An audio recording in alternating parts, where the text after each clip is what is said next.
Bonjour et bienvenue à tous dans un nouveau lieu parisien entièrement dédié au parfum pour célébrer ensemble les 28e Fragrance Foundation Awards. Et il y a pas moins de 16 prix, 17 gagnants. Tiens, un indice. 12 maisons qui sont célébrées. Je vous rappelle qu'il y a eu 51 finalistes. Vous pourrez donc tous les retrouver, toutes ces histoires, sur les réseaux sociaux lancés par la Fragrance Foundation. Je suis d'ailleurs avec la directrice de la Fragrance Foundation, Amélie Lavie. Bonjour Amélie. Bonjour Laurence. Merci et bravo d'avoir maintenu les prix, les awards, malgré le contexte. Merci. En fait, il n'y a pas de mystère. On s'y est pris dès le mois d'avril parce que c'était important de maintenir la 28e édition des Fragrance Foundation Awards. Alors, on est bien d'accord, ça s'est passé, j'allais dire, comme d'habitude depuis 27 ans, dans le sérieux, la concertation, la réflexion, mais avec les outils modernes. Exactement, vous avez raison. Les Fragrance Foundation Awards cette année sont digitaux, virtuels, c'est vrai, mais tout aussi qualitatifs. 15 000 votants du grand public ont célébré leur parfum préféré. Les professionnels ont voté pour le prix des professionnels. Le vote a été validé par Grant Thornton. Quant aux experts, ils nous ont fait le plaisir de voter à l'aveugle chez 5e Sauce, comme toujours. Une nouveauté, j'ai vu le prix de l'innovation responsable. Ça, c'est entre guillemets votre bébé. Oui, c'est un bébé que je suis heureuse de voir naître parce que la filière parfum est une filière engagée. Depuis plus d'une quinzaine d'années, la filière se pose des questions et cherche des solutions. C'est vrai que ce n'est pas parfait, mais c'est une filière qui est engagée, qui essaye, et donc j'avais envie aujourd'hui de le célébrer. Alors on va découvrir ça dans quelques minutes. Juste avant, on retrouve deux personnes avec qui vous travaillez au quotidien. Philippe Huguetto, le président de la Fragrance Foundation, et Nathalie Elouin-Camel, la vice-présidente. Quoi de plus formidable que d'être au cœur d'un laboratoire pour lancer ces awards décidément très particuliers, du moins dans la forme. Je suis en compagnie du président et de la vice-présidente de la Fragrance Foundation. Merci à vous deux d'être là. Vous permettez, Nathalie, honneur aux hommes. Je voudrais savoir, au sens large bien sûr, Philippe, dans quel état d'esprit êtes-vous? Comment vous sentez-vous en cette période Covid? Dans ce contexte effectivement difficile, je tiens tout d'abord à renouveler notre soutien à toute la filière parfum qui a su rester engagée et mobilisée durant cette période et à l'heure actuelle. Nous ne pouvons qu'être fiers de la réaction de notre filière, de par ses engagements industriels qui ont été permanents dès le début et surtout les mises en place de systèmes de soutien et sécuritaires pour leurs salariés. Je pense que la contribution de chaque société, de chaque adhérent de la Fragrance Foundation permettra à la filière de se redévelopper. Nous avons une grande capacité à innover, à créer et à réinventer. Et je suis certain que nous arriverons à relever ces challenges de manière permanente et continue. Bravo et merci à tous pour cette mobilisation. Une vraie mobilisation. Ça a fait chaud au cœur de voir autant une industrie et autant d'adhérents pour vous qui ont bougé. Comment vous voyez l'avenir, Nathalie Elouin-Camel? Mais moi, je pense qu'aujourd'hui, plus que jamais, le rôle de la Fragrance Foundation, c'est de mener à bien les missions pour lesquelles elle existe, sa raison d'être. À savoir, il y a 3 missions essentielles. La première, c'est de valoriser les savoir-faire et les talents de la catégorie parfum. La deuxième chose, c'est aussi de rassembler les professionnels. Et puis enfin, une mission qui nous tient tous très à cœur, c'est de partager notre passion, notre amour du métier avec le grand public. Et je crois que cette période assez inédite qu'on vient de vivre a montré aussi que des phénomènes qui étaient un peu sous-jacents, un peu en devenir, se sont amplifiés. Je pense à la montée en puissance du digital dans notre métier, mais aussi tout ce qui est lié à la transparence, à la quête de sens, à l'engagement responsable. Et je pense que dans ce contexte, la Fragrance Foundation se doit d'être la caisse de résonance des actions de l'ensemble de nos adhérents. Le message principal, en quelque sorte, c'est de se dire qu'il y a toutes les raisons d'espérer, tous les moyens de voir l'avenir de manière positive. Vous acquiescez tous les deux? Tout à fait, c'est une industrie qui sait se remettre en question, qui l'a déjà fait et qui peut arriver à perpétuer cette mobilisation le plus longtemps possible. Nathalie? Notre métier, c'est du rêve et de l'émotion. Je pense qu'en ce moment, on en a tous très besoin, donc je suis très, très confiante. Du rêve, de l'émotion, des histoires, des hommes, des femmes qui dynamisent toute cette filière, eh bien c'est ce qu'on va découvrir avec tous ces awards, ces récompenses. Allez, on lance la cérémonie digitale des Fragrance Foundation Awards. C'est parti.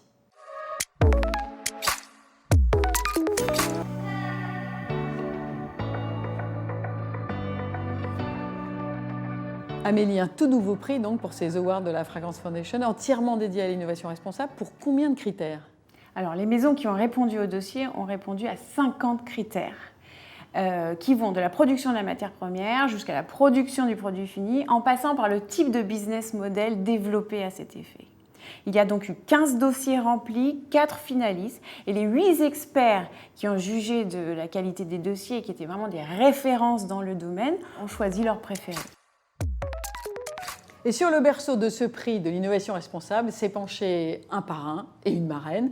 Le parrain, c'est l'assureur Generali. La marraine, c'est Élise Gignoux. Merci beaucoup d'être là. Élise Gignoux, vous êtes la directrice communication, RSE, affaires publiques de cet assureur qui s'occupe de nous depuis 1832, qui annonce même s'occuper de ses clients tout au long de leur vie. Tiens, ça ressemble un peu au parfum, ça. C'est ce qui explique un petit peu votre présence? Je dirais qu'il y a 2 raisons majeures pour lesquelles on est parrain de ce prix.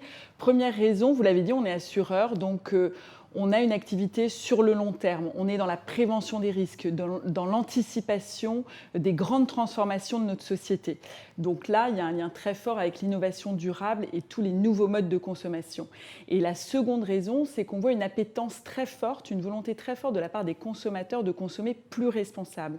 Et je crois vraiment qu'avec l'attachement émotionnel qu'on a à son parfum, l'industrie du parfum peut jouer un vrai rôle de game changer dans tous les comportements de consommation dans la société. Élise Gignoux, vous avez pris un peu de votre temps pour être présidente de ce jury. Comment est-ce que vous avez vécu la chose? Il y a la professionnelle, puis il y a la femme aussi. C'est assez amusant, c'est en même temps très informatif. Ça donne quoi? Alors on apprend des tas de choses. C'est également très responsabilisant parce qu'on se rend bien compte que c'est la première fois que Fragrance Foundation fait un tel prix. Donc on est regardé de près par la profession, par les experts. Donc c'est une vraie responsabilité. On a eu de très beaux projets qui ont été présentés et on a appris énormément de choses sur l'ensemble du circuit et du mécanisme de fabrication d'un parfum, du sourcing des produits et des matières premières jusqu'au packaging, jusque même à la mise en rayon. Donc sans plus attendre, moi je vous propose, comme on dit à la télévision, sans plus attendre, on regarde les finalistes et on découvre le ou la gagnante.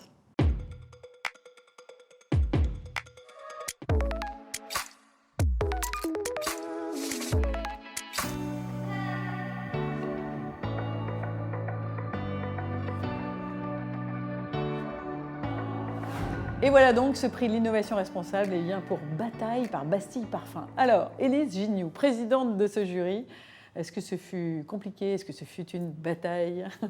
Oui, un petit peu, parce qu'on avait de très très beaux candidats. Mais si on s'est porté sur ce choix-là, c'est parce qu'il y a vraiment une approche holistique, très volontariste, sur chacun des détails, sur chacune des dimensions de l'innovation durable, sans aucune compromission, c'est-à-dire avec un jus d'une très grande qualité et vraiment sentant très très bon. Voilà, on entend à votre voix que vous étiez vous-même conquise. Merci beaucoup. Merci et bravo. Le voilà, ce trophée de la Fragrance Foundation Award, trophée de l'innovation responsable. Eh bien, merci. Merci beaucoup, nous sommes ravis. Alors, on va essayer de comprendre un petit peu ensemble rapidement tous les deux ce qui s'est passé derrière. Beaucoup de volonté et manifestement une envie d'être sans concession, c'était le brief dès le départ. Alors, d'être très, en effet, comme l'a dit Élise, holistique, c'est-à-dire que tous les points de création du parfum ont été traités sans intransigeance, vraiment pour répondre à des critères de durabilité extrêmement forts. Et ensuite, sur la partie de la création, d'emblée, un brief très strict, mais avec une énorme exigence en termes de créativité et de réalisation concrète aussi. C'est-à-dire qu'on a mis la barre très haut dès le début, avec un timing de développement qui était volontairement très court. Voilà. Donc c'était une bataille, ils le savaient d'emblée, ils l'ont accepté. Et on l'a gagné. Et la philosophie, en un mot, c'est quoi? C'est un ras-le-bol de tout le reste? C'est une envie d'aller plus loin? C'est de se prouver quelque chose? Ah bah, y a un peu de tout. Le ras-le-bol, c'est peut-être un peu excessif. Ce serait plutôt une évolution douce qui se fait, mais qui s'est fait sentir de plus en plus fortement, je trouve, ces derniers temps. La rencontre avec Marie-Hortense Varin, qui est quand même l'origine, qui est la porteuse du projet, qui arrivait tout à fait innocemment dans la parfumerie avec des critères et une volonté de faire des choses qu'on s'interdit de faire d'habitude. Donc cette rencontre avec quelqu'un qui est totalement extérieur, très volontaire, très déterminé et très doué. Voilà. Nicolas Beaulieu, qu'est-ce qui a été le plus difficile à faire du coup? Un brief très épuré et très dur, manifestement. Le plus dur, ça a été quoi en fait? Le plus difficile était sans doute de maintenir ce très haut niveau de créativité et d'innovation, tout en respectant ce brief très très engagé. Pour ma part, pour Bataille, j'ai choisi de rendre hommage au patchouli, c'est une matière première naturelle classique de la parfumerie, et en même temps qui est porteur d'innovation. J'ai travaillé avec une qualité d'huile essentielle qui est purifiée par distillation moléculaire, et je l'ai associée à du healing wood, qui est le patchoulol le plus pur à l'état naturel. Donc on obtient un mélange comme ça de naturalité et de créativité. Je pense que ce qui a été très porteur pour la marque Bastille. Ce qui a pu faire en sorte que vous ayez dit on peut le faire, quoi. Je me suis prouvé à moi-même que tout ça était possible. J'ai la chance d'avoir à ma disposition des ingrédients naturels d'une qualité et d'un niveau d'innovation extrême grâce à notre plateforme à Grasse, laboratoire Monique Rémy LMR. Eh bien, merci, et puis bravo encore. Je vous laisserai repartir avec ce magnifique prix, le premier donc du genre, le prix de l'innovation responsable des Fragrance Foundation Awards.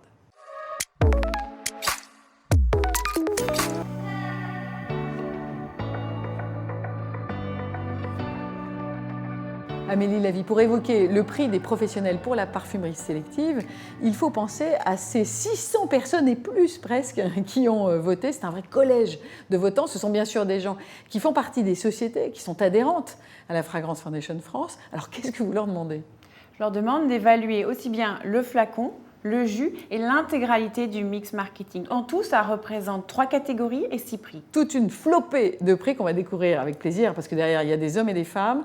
On commence par le tout premier d'entre eux, le prix pour le meilleur flacon masculin.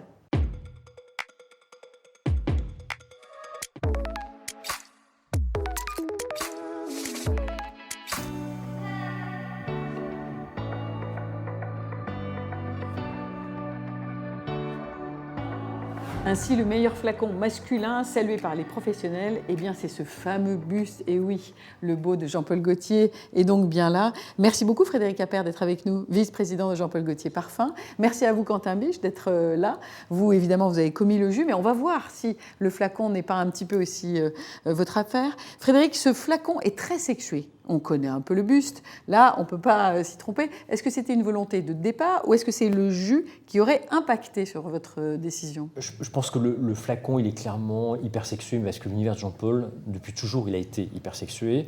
Après, c'est pour jouer avec des ambiguïtés éventuelles. Donc le fait de pouvoir aller dans cette direction-là, dans une époque où ce n'est pas toujours très facile justement de rester sexuel dans ce qu'on raconte, et en parfumerie, on sait tous que c'est une voie qui est des fois un peu compliquée à emprunter. C'est vrai que c'était intéressant de pouvoir se dire qu'on poussait le curseur en mettant le focus justement sur les attributs de masculinité et de féminité et en même temps rester extrêmement, j'allais dire, politically correct pour être en phase avec son époque, mais en tout cas sans trahir l'esprit des créations de Jean-Paul, ça c'est sûr. Quentin Biche, on dit souvent que les parfumeurs ne sont pas forcément concernés par le flacon. Dans une affaire comme celle-là, est-ce que c'était le cas ? Ils sont très concernés. Ah voilà. Non, mais c'est-à-dire que c'est très inspirant de voir cette feuille de vigne, ou cette feuille de on ne sait quoi d'ailleurs, posée sur ce mâle, parce que ça évoque le jardin d'Éden, ça évoque des îles tropicales. Et il se trouve que l'idée d'origine du beau, de ce beau, en fait, c'est une huile de coco grillée, un riz grillé dans l'huile de coco au retour de Bali. Je suis revenu de vacances et j'ai fait ce riz pilaf dans l'huile de coco. L'odeur était tellement dingue que je me suis dit, mais il y a un truc à travailler là-dessus. Et j'ai montré cet accord à l'équipe Gaultier qui ont adoré. On a travaillé ensuite avec Sonia, ensemble, Sonia Constant, à travailler le juste équilibre, donc très inspiré par le flacon, clairement. C'est un prix qui salue le flacon, mais pour qu'on saisisse votre méthodologie, Frédéric Appert, Ouais. un peu votre signature, vous faites partager tout le monde ou chacun agit en silo ? C'est vraiment le partage de l'ensemble des éléments dès le départ. Alors tout n'est pas forcément défini dès le départ, mais ça permet en tout cas, dès qu'on avance sur un sujet, que ce soit la création du flacon, là en l'occurrence qui a été assurée par Marc-Ange de l'agence Bloom Room et avec qui on collabore beaucoup depuis, j'allais dire, le renouveau de la marque, et les parfumeurs, au fur et à mesure qu'on a des éléments, on montre les avancées du flacon, même si les pistes peuvent changer derrière. On fait sentir les fragrances aux designers, et avec l'idée que tout le monde se sente vraiment investi de la participation à un projet, à la création d'un projet global, et puisse se projeter sur comment sa pierre à l'édifice va intervenir dans la création de l'ensemble. Et ça donne une cohérence manifestement On essaye. saluée On essaye. par ce vote. On va passer maintenant à un autre vote, ça veut donc dire un autre award.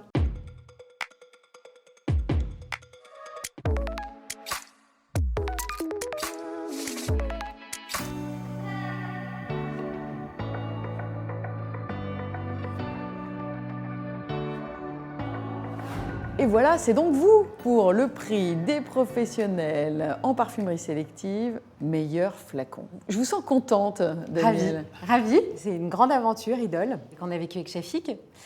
C'est vraiment un parfum qu'on a voulu surprenant, différent, qui s'adresse à une nouvelle génération très conquérante. Et on voulait que ce flacon incarne ça, cette puissance. Et c'est le brief que j'ai donné à Chafik, de ne pas hésiter à sortir du cadre pour justement surprendre cette nouvelle génération.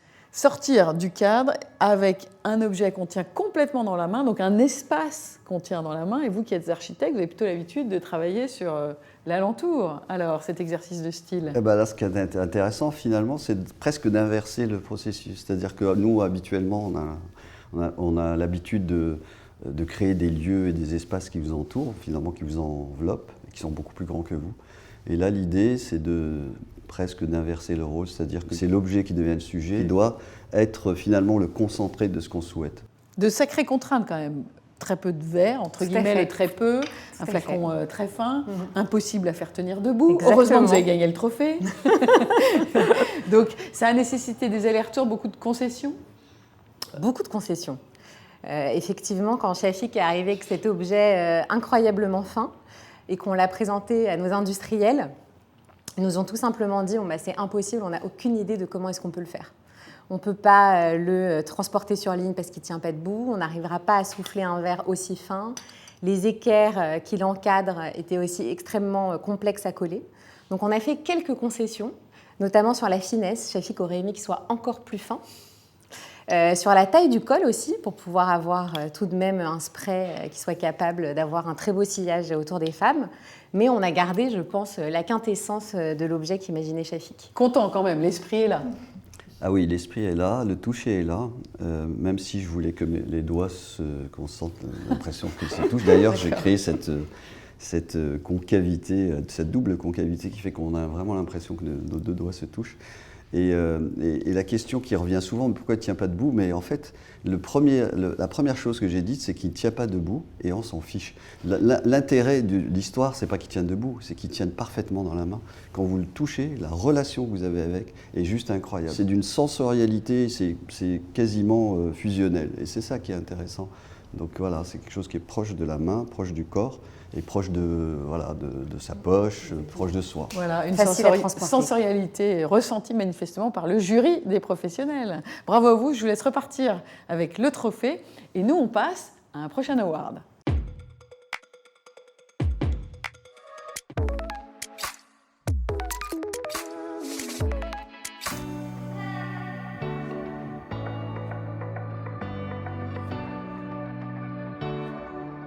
C'est donc bien en tant que meilleure fragrance masculine que ce jardin sur la lagune de la maison Hermès est salué par les professionnels pour la parfumerie sélective. Christine Nagel, bonjour. Bonjour. Merci beaucoup d'être là. Vous travaillez aussi pour la maison Hermès, Aude Thomas, merci beaucoup d'être là. Jardin sur la lagune. Alors, ce jardin existe-t-il? Comment ça s'est passé pour que vous puissiez tout mettre dans une bouteille? Alors oui, ce jardin existe bien. Et ce jardin, je l'ai trouvé dans un livre. Et en fait, ce jardin est né du doux rêve d'un lord anglais, au nom évocateur de Lord Eden, qui, amoureux de Venise, a voulu créer un jardin de rêve, le jardin de ses rêves. Et cela, malgré une difficulté immense, parce que la terre de la lagune est légèrement salée. Donc peu de choses poussent. Ce jardin a été occupé après lui par d'illustres autres personnes, artistes, mais toujours très privé, très secret. Donc ce jardin était complètement fermé et un jour de janvier, j'ai pu pousser la porte de ce jardin. Donc vous laissez le temps aux artisans de chercher et de trouver alors du coup, parce que ça peut prendre du temps de trouver un jardin. Tout à fait. Et ça fait vraiment partie de notre démarche de création. Chez Hermès, le créateur a une liberté qui est vraiment très grande. Ce sont eux qui impulsent et qui guident. Un jardin, c'est en fait la rencontre entre l'âme d'un lieu, l'inspiration du créateur, comme on vous disait, du parfumeur, et puis aussi le thème de l'année. Donc en 2019, on a eu un très beau thème, il s'agissait du rêve. Ça vous a étonné, Aude Thomas, que ce parfum soit salué dans la catégorie des fragrances masculines? On aime beaucoup les pieds de nez chez Hermès, donc effectivement, ça nous fait plaisir avant tout. La collection des parfums jardin est une collection à partager, donc pour les hommes et pour les femmes. Et même, je dirais que ça me fait très plaisir parce que si la collection des jardins est sans genre, n'a pas de genre, c'est un immense plaisir de voir qu'il est récompensé dans la catégorie masculin parce que ce qui est très important pour nous, c'est de laisser la liberté à chaque personne de choisir son parfum. Ben, bravo pour ce trophée Fragrance Foundation Award, Merci qui à salue vous. donc la meilleure fragrance masculine pour la parfumerie sélective. On va découvrir ensuite un autre prix, un autre award.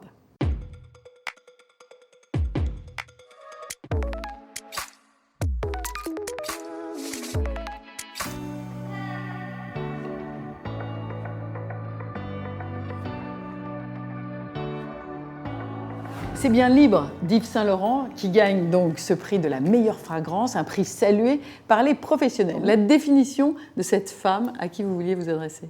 C'est une femme qui ne cherche pas sa liberté parce qu'elle est éminemment libre et aujourd'hui il s'agit justement de vivre cette liberté dans toute sa sincérité, sans compromis, en étant en accord profondément avec soi-même. Donc une liberté extrêmement moderne et un appel, un manifeste en fait de cette sensualité libérée et de cette force intérieure que chaque femme on a en nous. Voilà. Et vous avez raisonné comment, Anne, pour créer une composition qui ait cette force comme ça, ce En fait, message? un vrai parti pris basé sur la dualité. La dualité, dès le départ, en fait, avec une idée forte qui était construite autour du masculin-féminin. Et puis alors après, on décline, donc une fougère et des fleurs, et puis la lavande et la fleur d'oranger, mise en majesté. Et puis... un homme, une femme. J'ai travaillé un travail à deux nez avec Carlos Benaïm, une très belle collaboration avec les équipes également de Karine Lebray et de la cellule olfactive, et aussi avec les équipes de Juliette. Beaucoup de monde sur ce berceau, hein, la cellule olfactive de L'Oréal, bien sûr, est complètement en direct avec vous. Et toutes les valeurs, les points clés qui sont propres à l'aventure Saint Laurent. Exactement. Depuis le départ, de toute manière, on s'est plongé dans l'héritage olfactif de la maison, dans toute sa volonté de bousculer les codes, de réinventer, d'associer des ingrédients inédits, des overdoses. Donc du coup, il y avait dès le départ cette volonté vraiment de créer quelque chose de nouveau, de profondément novateur, en lien intrinsèquement avec les valeurs de la maison, dans toute cette liberté d'esprit créatif. Une vraie fierté quand ce sont des professionnels qui saluent son propre travail? Ah oui, une vraie fierté. Une vraie fierté également d'avoir mis cette note dans ce si beau projet, ce si beau flacon avec ce nom magique. Vous repartirez bien sûr avec ce trophée, Fragrance Foundation Award. Bravo à vous. Merci beaucoup de nous avoir livré un petit peu l'esprit des coulisses de Libre. On continue, nous, avec un autre prix délivré par les professionnels.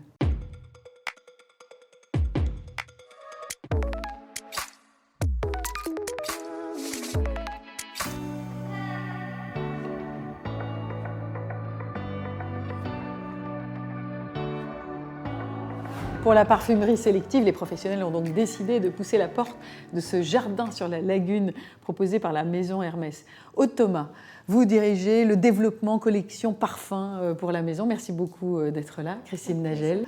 Vous allez au jardin, le jardin vous vient. Comment ça se passe pour vous? Alors l'histoire commence lorsque je tombe amoureuse d'un jardin.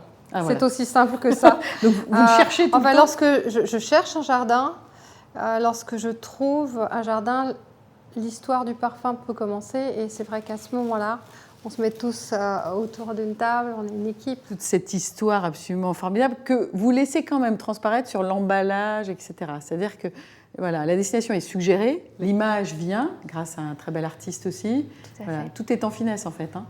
Exactement, et c'est avant tout des histoires de rencontres. Et une fois que Christine a rencontré ce jardin, eh bien, il nous a ouvert en fait, la rencontre avec un autre artiste, un artiste contemporain qui s'appelle Safet Zek. C'est un peintre bosniaque qui a fait de Venise sa ville d'adoption. Et il nous a ouvert son atelier, il nous a partagé ses œuvres. Et une d'elles, d'ailleurs, a été l'inspiration pour notre visuel de communication. Et il a aussi créé une illustration pour notre étui qui exprime aussi, à sa manière, son rêve à lui son jardin. Christine, elle, c'est plutôt l'intérieur du jardin, mais sa fête, lui, c'est l'extérieur du jardin. C'est ce côté inatteignable, très mystérieux, très secret qu'il a voulu donner à voir via cette illustration. Alors nous, on va refermer la porte du jardin, refermer la porte de l'artiste pour retrouver notre prix, cet award de la Fragrance Foundation. Bravo donc à vous, à cette dynamique et cette équipe. Et on va découvrir un autre prix remis par les professionnels.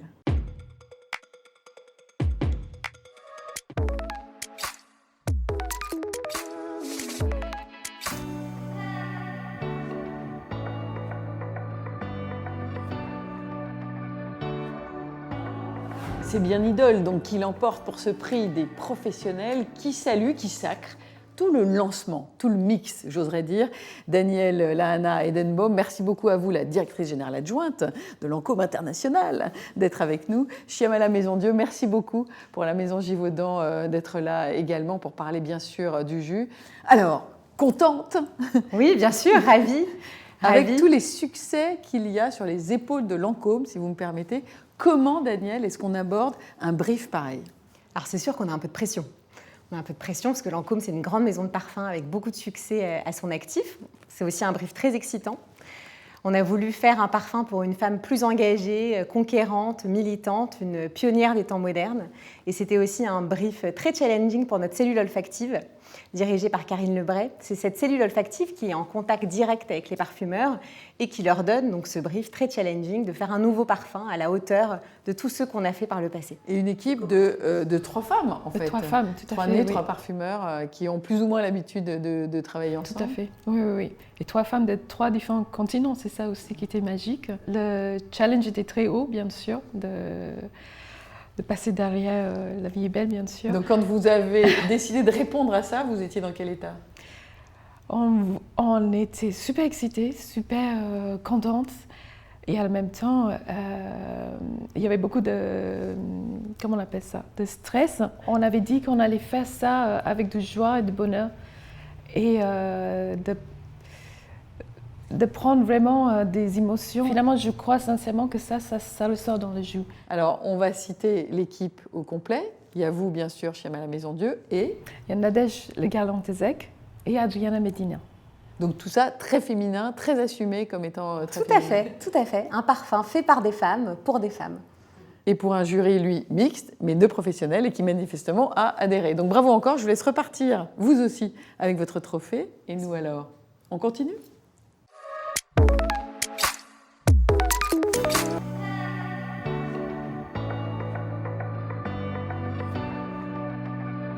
Mais qui sont ces experts pour ces prix dédiés à la parfumerie d'auteur? Ces experts, ce sont bien sûr, entre autres, les évaluateurs des maisons de composition, les journalistes spécialisés en parfum qui, à l'aveugle, se sont retrouvés pour analyser les lancements 2019. Et pour ces prix, un grand partenaire, un magazine hebdomadaire et quotidien au digital, puisque c'est votre magazine, le magazine Voici, Marie-Bénédicte Gauthier. Vous en êtes la chef de service, beauté et style de vie. Le lien Voici et les parfums, c'est une longue histoire d'amour? C'est une très longue histoire d'amour, c'est un lien ténu qu'on entretient depuis bien 25 ans aujourd'hui. J'ai eu la chance par mon métier de rencontrer les gens qui s'occupaient des maisons de parfums, les parfumeurs, d'entretenir un lien privilégié avec eux. Et j'ai souhaité le retranscrire dans le print et le digital à Voici, parce que je trouve qu'on a une vocation didactique qui est très importante pour faire comprendre le parfum et l'aimer de plus en plus. Parfum d'auteur, parfumerie d'auteur ou parfumerie de niche. Vous préférez quoi, Amélie Lavie? Pourquoi vous avez changé? Clairement, je préfère la parfumerie d'auteur. De la même façon que vous avez le cinéma d'auteur, nous aussi on a nos Truffaut, nous aussi on a la nouvelle vague. Et voilà, donc j'ai proposé que cette année, on intitule ce prix, le prix de la parfumerie d'auteur. Est-ce que du point de vue du travail des parfumeurs, on a affaire à vraiment des manières de faire différentes? Je crois que les parfumeurs sont de grands obsessionnels. Donc, quel que soit le projet, ils sont dans la molécule à fond et ils sont imprégnés dans la formule. En revanche, ce qui est important avec la parfumerie d'auteur, je pense que c'est le rapport humain qui peut être différent, éventuellement avec des conversations qui sont peut-être privilégiées. C'est pour ça qu'il y a tant de duos ou de trios qui se forment.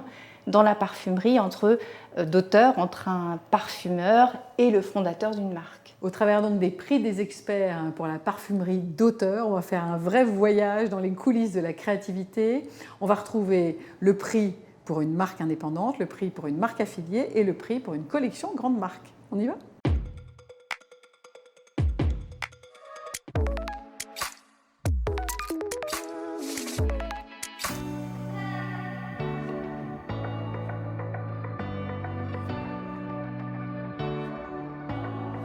Et voilà pour la parfumerie d'auteur collection grande marque. Et nous sommes avec Carole Stanislas. Merci beaucoup et bravo d'être là. Contente ? Ravie. Vous portez cette aventure Herba Mimosa pour cette collection proposée par Chloé, car on est bien d'accord, il y a Herba Mimosa, mais pas seulement. Oui, Herba Mimosa fait partie d'une collection qui s'appelle l'Atelier des fleurs et qu'on a vraiment créée à l'instar d'un atelier de fleuriste où on voulait vraiment retrouver des fleurs très authentiques, très naturelles, des soliflores qui puissent se composer à loisir pour vraiment créer des bouquets. Alors des bouquets à 1, 2, 3, 4 fleurs et qui puissent fonctionner les uns avec les autres. Et on est ravis que Herba Mimosa, qui est un des plus beaux qu'on adore, soit primé aujourd'hui. Vous avez proposé combien de fleurs en tout là ? Pour le moment 9 et puis on va étendre la collection, bien sûr. Donc à l'intérieur des 9, je choisis. À l'intérieur des 9, des briefs différents, des parfumeurs différents. Et l'originalité, vous mettez en scène le nom du parfumeur sur chacun des emballages. Oui, ça fait partie de cette authenticité dont je parlais. C'est vraiment quelque chose qui tient à cœur à la Maison Chloé. Et on voulait que les consommateurs sachent réellement qui était derrière l'ensemble de ces créations. C'est vrai que ce n'est pas toujours commun. Et on voulait que, en l'occurrence là c'est Amandine Claire-Marie, on voulait vraiment qu'elle puisse être célébrée et non seulement par son nom mais aussi par l'histoire qu'elle raconte et que les parfumeurs peuvent raconter sur l'ensemble des fleurs qu'ils ont choisies et qu'ils puissent s'exprimer et expliquer pourquoi ça leur tenait à cœur de travailler l'ensemble de ces fleurs. Eh bien, bravo encore pour ce vrai travail de fleuriste et presque d'orfèvrerie olfactive. Merci beaucoup. Vous repartez avec votre trophée et nous, on continue avec un nouvel award.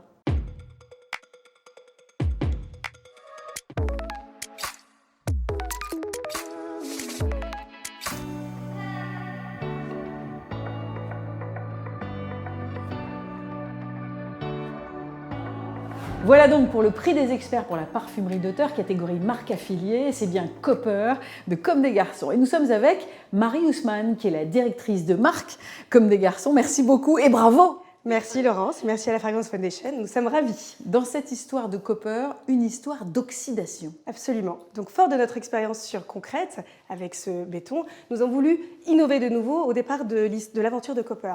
Donc l'idée était d'avoir des flacons qui étaient oxydés, tous uniques, donc avec leurs patines, et qui étaient verts et roses.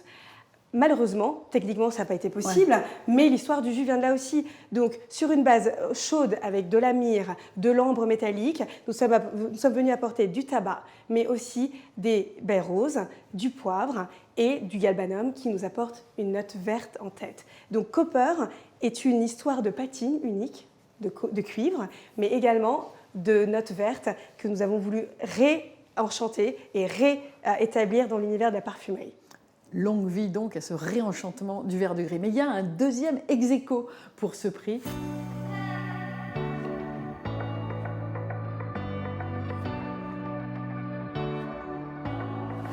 Et le deuxième ex-aequo, c'est l'eau de Minté, signée par la maison Diptyque, une fougère revisitée par la menthe. Tiens, Laurence Sémichon, merci d'être là. Fabrice Pellegrin, merci d'être là. Et bravo à tous les deux. Merci encore pour nous parler de cette eau de Minté. Comment on la situe dans le portefeuille Diptyque ? Alors, il n'y avait pas, jusqu'à ce lancement, de fougère dans le portefeuille Diptyque. C'est un accord évidemment essentiel de la parfumerie et il n'y a pas de calcul derrière les lancements Diptyque. Donc, est venue cette idée de fougère qui fait un clin d'œil à l'un de nos fondateurs qui était d'origine anglaise et qui est aussi une référence au savon de barbier qu'on avait au début des années 60 dans la boutique du 34 boulevard Saint-Germain.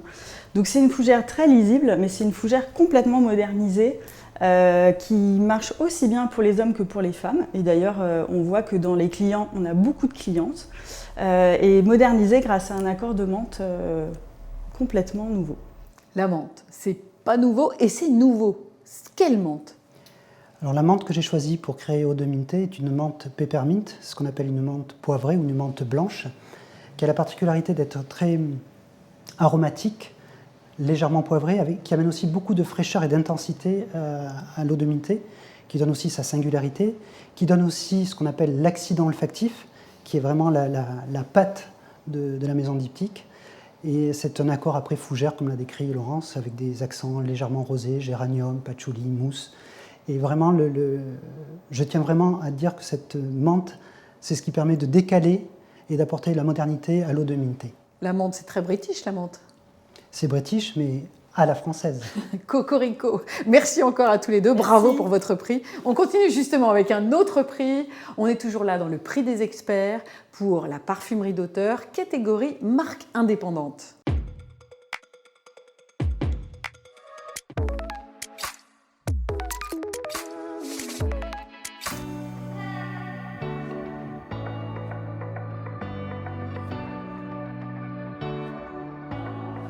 Voilà donc un prix qui concerne une marque indépendante pour la parfumerie d'auteur, un prix des experts bien sûr. Bravo à vous, Marc-Antoine Barrois, bravo à vous aussi. Quentin Biche, vous portez aussi la parole pour la maison Givaudan. Donc c'est un peu l'alchimie entre vous deux qui a donné naissance à Ganymède, ce parfum au nom de Planète, vous me l'avez appris, c'est votre second parfum. Où avez-vous été chercher cette planète ?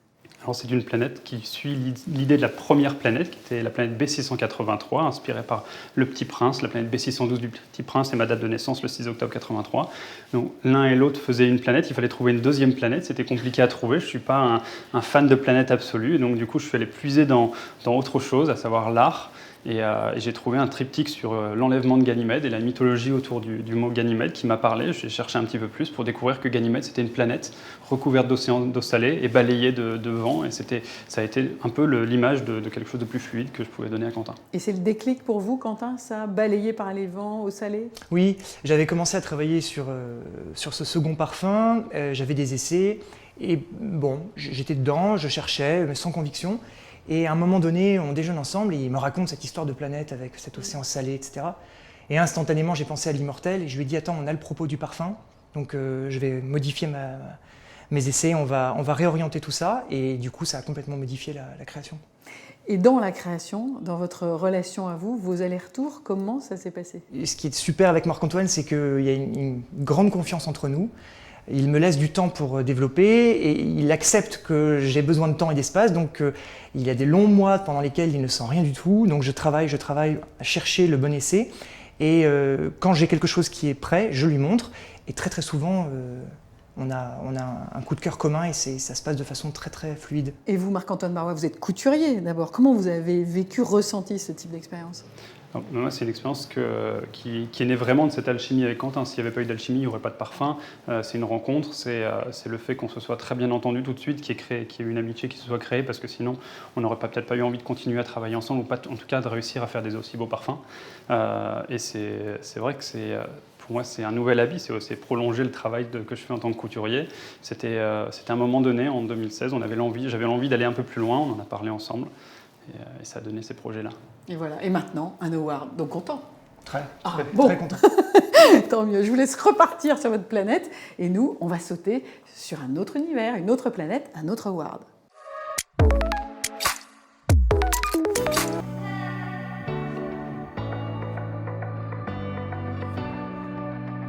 Amélie Lavie, on arrive à ce moment de la cérémonie où les prix sont vraiment extrêmement attendus. Bon, les autres, évidemment, sont attendus, mais alors des prix du public, là, on est vraiment dans la quintessence de l'émotion et de l'attente. Ce sont bien sûr des gens, des passionnés qui peuvent voter. Oui, cette année, 15 000 personnes ont pris 40 minutes pour répondre au questionnaire et célébrer les parfums 2019, lancés en 2019, qu'ils ont préférés. Et vous tenez compte des différents circuits ? Oui. Nous regardons les parfums lancés en 2019, d'un côté en parfumerie sélective et de l'autre dans les autres circuits. Ce que l'on appelle autres circuits, c'est les parfums vendus en pharmacie et dans les magasins en nom propre. Et bien justement, on commence par le premier prix du public, autre circuit qui va qualifier un flacon masculin.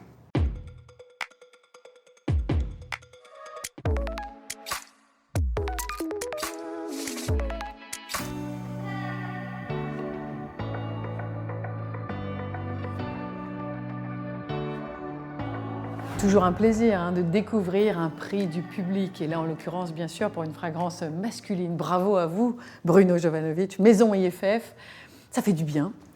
Bah oui, merci d'abord, merci. Le prix du public, c'est un prix qu'on veut absolument en fait avoir. C'est le prix, j'ai envie de dire, on demande à tout le monde et tout le monde choisit ce parfum-là, donc c'est formidable. Vous vouliez quoi? Comment vous décririez ce jus? Je voulais énormément de fraîcheur, et une fraîcheur presque naturaliste.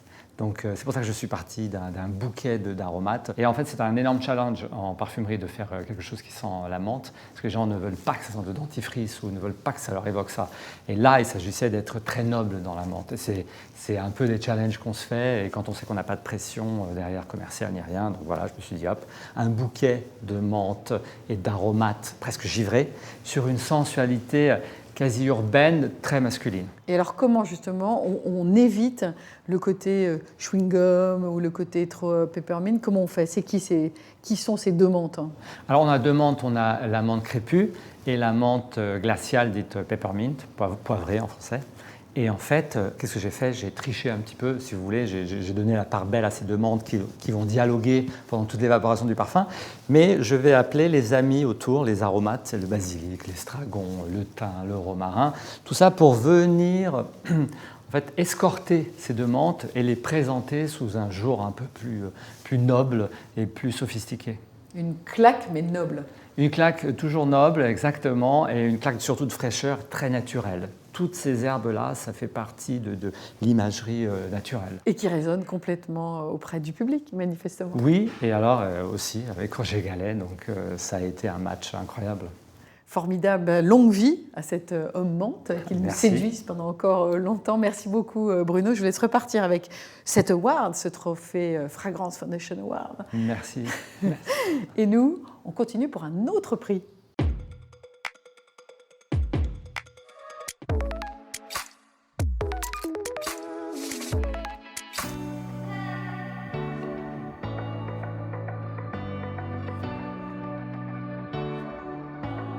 Et le public a voté pour le meilleur parfum féminin dans la catégorie des autres circuits. Alors Amélie Lavie, vous l'avez dit, autres circuits, ça veut bien dire, entre autres, dans le circuit des enseignes en nom propre. Et là, c'est bien le cas, puisqu'il s'agit d'Yves Rocher, le groupe Rocher qui propose Plein Soleil et qui reçoit les suffrages de ce public. Bravo, bravo, bravo! Donc Plein Soleil, c'est votre histoire, en quelque sorte, du moins c'est votre proposition, pour dire aux femmes...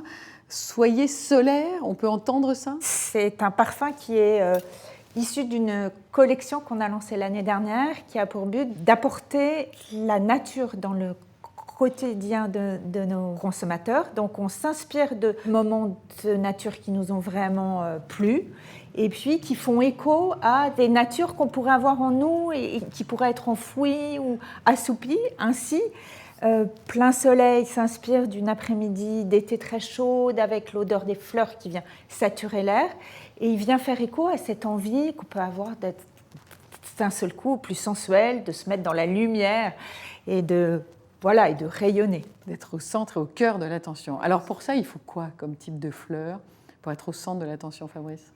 Il faut déjà une fleur qui a une vraie personnalité, une vraie singularité, qui exprime aussi ce côté solaire, radiant, qui est enivrant, qui est presque narcotique. Et pour ça, on a choisi la tubéreuse.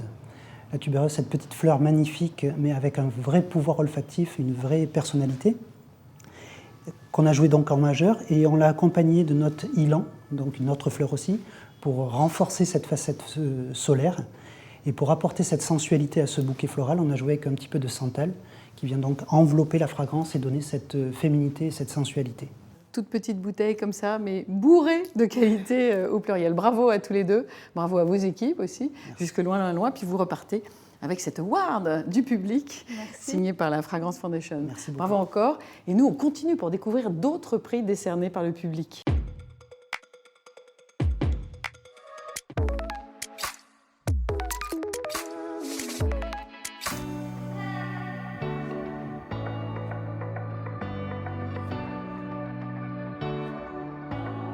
Et voilà le choix du public, oserais-je dire le champion, le gagnant, c'est Invictus de Paco Rabanne pour ce prix de la meilleure déclinaison en parfum masculin pour 2019. Jérôme Leloup, vice-président de Paco Rabanne. Merci beaucoup Merci à vous. de nous donner un peu de votre temps. Domitil Michel-Lambertier pour la Maison IFF, merci beaucoup. Merci. Maman et papa Exactement. d'Invictus Legend.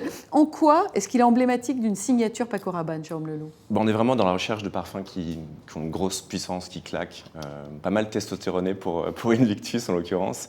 Ce qu'on cherche, c'est vraiment une colonne de contraste entre un fond très chaud, très sexy, et une tête très fusante, très métallique.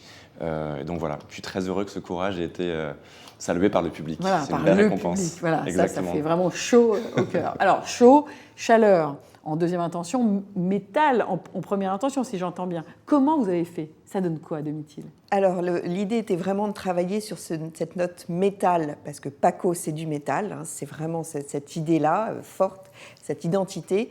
Donc, j'ai travaillé avec du mandarine aldéhyde, qui est une note aldéhydée très montante, très fusante, et avec de la feuille de géranium, qui a aussi ce côté oxyde, rose oxyde, très montant et très fusant. Donc ça donne un métal frais, un métal chaud Froid. déjà? Ouais, Froid. métal Donc ça, froid, ça c'est en très première fusant. intention. Ouais, Et ensuite, vous disiez, il y a un deuxième effet. Et le deuxième effet est sur la sensualité, et ça a toujours été travaillé en deux blocs, en deux parties, et en overdose sur ces deux parties. Donc la deuxième partie est une grande sensualité, très boisée, très virile, très masculine, avec du bois de gaillac qui est fumé, une partie ambre beaucoup plus chaude, on est dans le désert de Namibie, on a du benjoin, du Pérou, de la vanille, et puis toute une partie mielée, très addictive, très sensuelle. Pour terminer, Jérôme Leloup, on sent que l'époque est à cette envie, cette aspiration vers le fait d'être rasséréné par « je suis un champion, on va gagner, on a la gagne ». Complètement. Non, ça fait très plaisir de voir que ça fait 7 ans qu'on raconte cette histoire, et encore aujourd'hui, ça continue de plaire. Et on est sur un acheteur très jeune, en fait, donc vraiment qui a envie de se dépasser et qui a envie de montrer le meilleur de lui-même. Donc c'est plutôt dans l'empowerment qu'on se situe, et voilà, c'est un joli message pour cette génération. Merci de les conforter, et bravo encore tous les deux. Vous remportez cet award de la Merci Fragrance beaucoup. Foundation. Bravo beaucoup à vous. Bravo. Merci, Jérôme. Et encore d'autres prix décidés par le public, eh bien, c'est à suivre.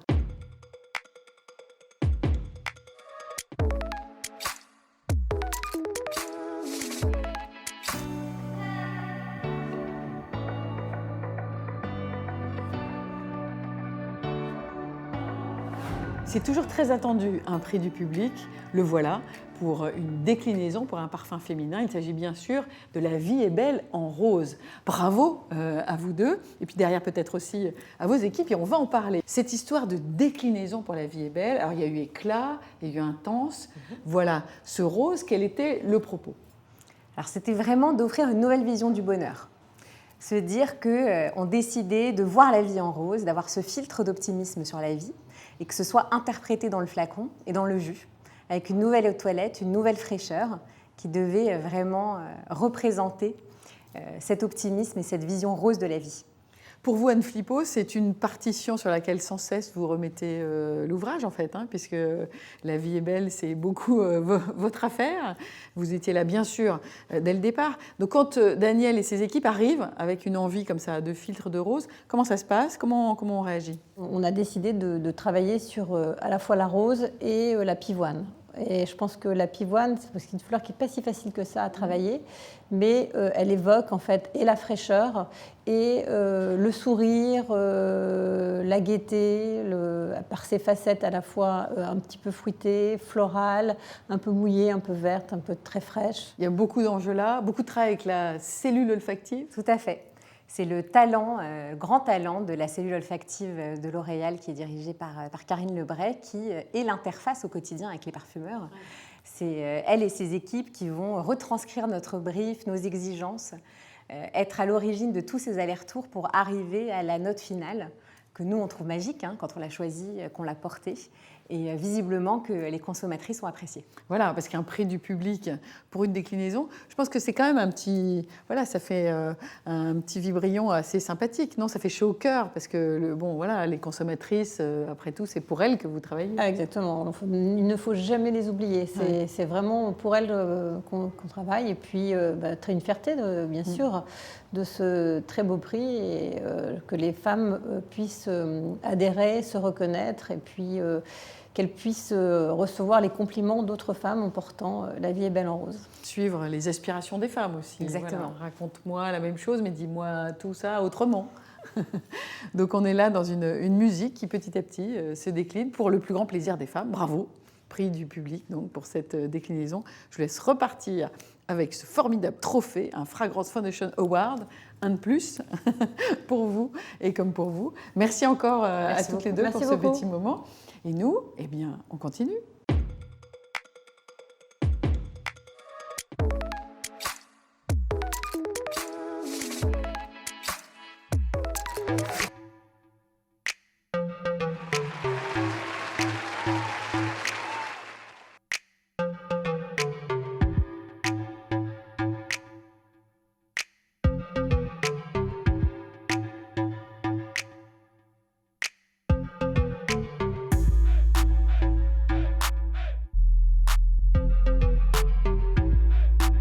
Et le public a donc voté concernant les lancements de 2019.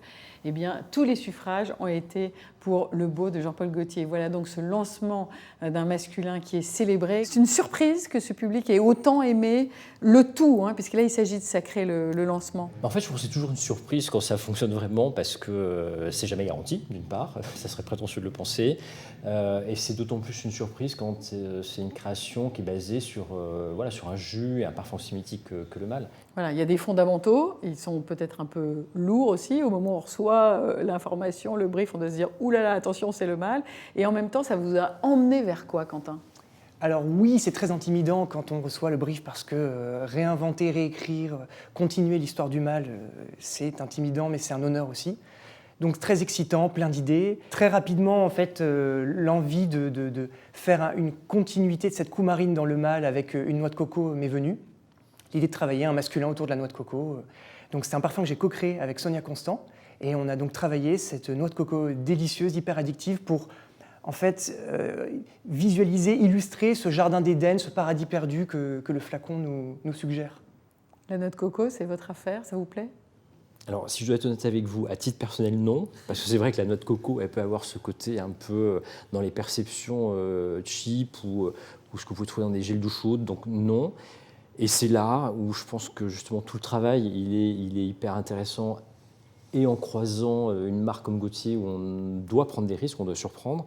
Et puis la vision de Quentin, de Sonia, sur le fait, à un moment donné, de proposer des choses qui vont étonner, qui ne sont pas forcément la voie la plus évidente, la plus naturelle, mais qui vont faire que justement, en termes derrière de personnalité, de façon de construire son propos, ça va l'emmener sur des chemins qui sont très Gaultier dans la logique, et qui, je pense, sont les signaux qui font qu'il y a cet attachement avec le public, parce que c'est ce qu'ils attendent de cette marque, d'être surpris, d'avoir des propositions qui soient très, très différentes de ce qu'il y a sur le marché. Et très surpris aussi par l'extrême qualité. Le flacon est très très beau. Sur le flacon, il y avait une vraie envie de redonner une forme de visibilité, de désirabilité à un flacon qui est là aussi iconique, que tout le monde connaît. Après, c'est toujours le danger des formes iconiques, c'est qu'elles peuvent être à un moment donné trop vues, trop galvaudées pour certains, et que c'est une façon de leur redonner une modernité absolue. Et voilà, et l'écho, la désirabilité a été manifestement entendue, puisque vous avez donc bien ce prix du public. Je vous laisserai repartir aussi avec un autre poids de verre, c'est celui de l'Award de la Fragrance Foundation pour tous les deux. Bravo encore, merci. Et puis on continue pour découvrir un autre prix salué par le public.